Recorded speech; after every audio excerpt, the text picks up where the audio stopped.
మనం క్రైస్తవులమే, క్రీస్తును నమ్ముకున్న వారమే, లేదంటే క్రీస్తు రక్తంలో కడగబడిన వారమే.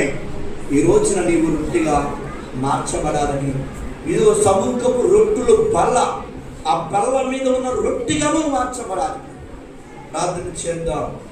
యేసయ్యా స్తోత్రాలయ్యా, యేసయ్యా నీకు వందనాలయ్యా. ఈ రోజున ప్రభువా ఇదిగో దేవుని సన్నిధిలో రొట్టెగా మార్చబడాలి. క్రీస్తు రొట్టెగా మార్చబడ్డావు తండ్రి. ఇదిగో క్రీస్తు రక్తంలో కడగబడిన మేము ఒక రొట్టెగా మార్చబడాలి. మా కోసము నువ్వు రొట్టెగా మార్చబడ్డావు. ఇదిగో అనేక మంది పిడిగుద్దులు గుద్దారు, అనేక మంది నిన్ను హేళన చేశారు. ఆయన మౌనంగా ఉంటూ నీ శరీరము నాగలి చారలుగా దున్నబడింది ప్రభువా. నీ శరీరాన్ని నడగొట్టుకున్నావు.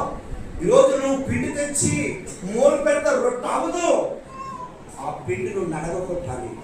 ఆ పిండిను, ఆ యొక్క తెచ్చిన గోధుమలను పిండిగా మార్చాలి.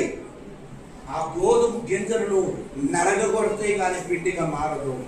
ఈరోజు నీవు శ్రమల్లో నడగ కొట్టబడాలి, బాధల్లో నడగ కొట్టబడాలి.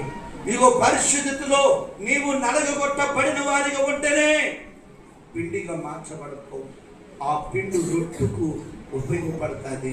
ప్రియమైన సోదరుడ, ప్రార్థన చేద్దాం. నోరు తెరిచి ప్రార్థన చేద్దాం. దేవుని సన్నిధిలో అడుగుదాం. ప్రభువా, నేను ఒక రొట్టెగా మార్చబడాలి. ఇదిగో ఈ రోజున నేను సరైన పిండిగా, పులు పిండి లేనిగా మార్చబడాలని ప్రార్థన చేద్దాం. యేసయ్యా స్తోత్రాలయ్యా, పరిశుద్ధుడా నీకు వందనాలు తండ్రి. యేసయ్యా నీకు స్తోత్రాలు ప్రభువా.